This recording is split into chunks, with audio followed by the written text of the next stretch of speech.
The first time Elias proposed baking a memory, his head baker had stared at him, flour-dusted hands on hips. "People want croissants, Elias. They want sourdough. They don't want a ghost in their mouth." But Elias, a man whose own past was a collection of faded photographs, had persisted. And so, Memory Saturday was born. Elias was not a nostalgic man by nature. He was a scientist of flour and fermentation. His flaw was a quiet, persistent loneliness, a sense that his life was a series of perfectly executed recipes that in the end nourished no one. His internal conflict was this precision versus the beautiful, messy chaos of human emotion. The antagonist was not a person, but the fragile, elusive nature of memory itself. Could a taste, that most ephemeral of sensations, truly be captured and made solid? The bakery itself was his partner in the endeavor. On Saturdays, the usual clamor of the morning rush subsided, and the shop was bathed in the quiet, golden light of afternoon. The air, still warm from the ovens and thick with the foundational smells of yeast and caramelized sugar, became a sacred space. It was a hopeful, melancholic atmosphere, a room poised between the present and the past. His first customer was an elderly woman named Mrs. Petronak.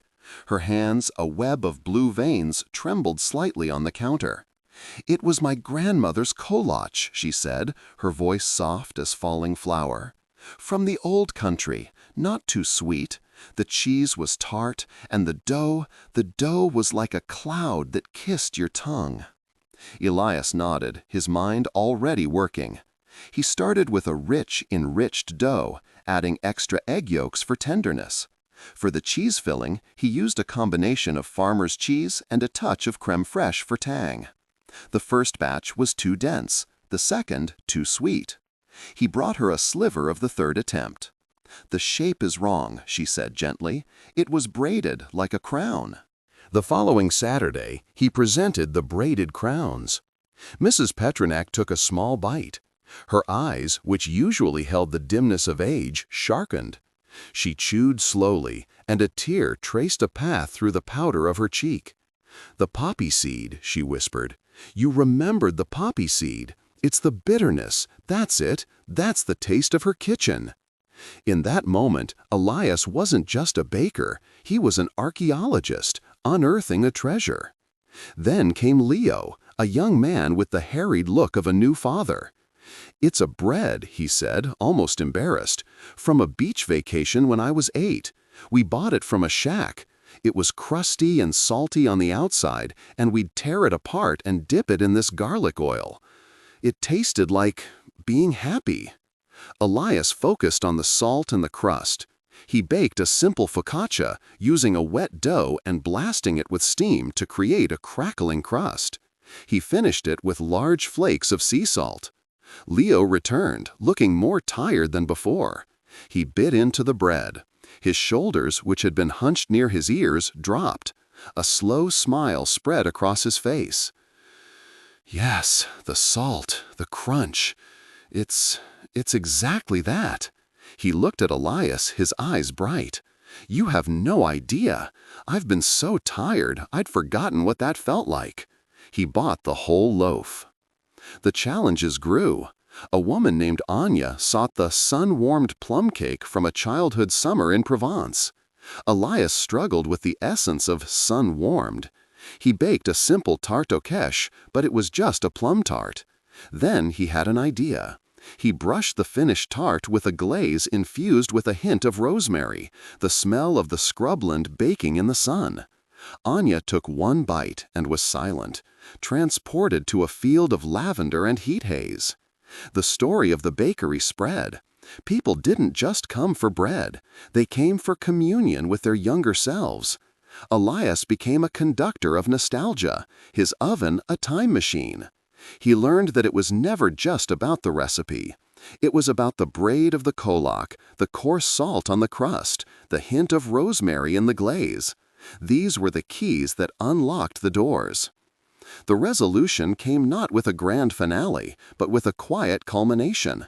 One Saturday, a man about Elias's age came in. He didn't look at the pastries, but directly at Elias. "I heard you find tastes," the man said. "I try," Elias replied. Anise, the man said. My mother used to make these little anise seed cookies. They were hard as rocks, honestly, but they smelled like licorice and love. Elias felt a jolt. He knew this cookie. He had spent years trying to forget the taste of his own childhood, the shouting, the silence that followed. But with it came the memory of his mother humming in the kitchen, the scent of anise filling their small apartment. He baked that night, the memory guiding his hands. He crushed the anise seeds, incorporated them into a simple, hard biscuit dough, the pfeffernisse his own Oma had made. The next Saturday, he handed the man a small bag. The man took one, bit into it with a familiar crack, and closed his eyes. "That's it," he breathed. "God, that's it." Elias took a cookie for himself. The flavor flooded him, not with pain, but with a startling clarity. He saw his mother's chapped hands, felt the cold linoleum under his feet. It was a painful memory, but it was his. It was real. And in recreating it for this stranger, he had, for the first time, held it in his own hands without flinching. He had spent weeks giving others pieces of their past, believing his own was irretrievably lost. But as the sharp, sweet taste of anise filled his mouth, Elias understood. He wasn't just baking memories, he was learning how to hold his own.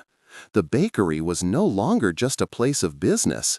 It was a library of lost time, and he, Elias, was its grateful keeper, finally ready to read his own story.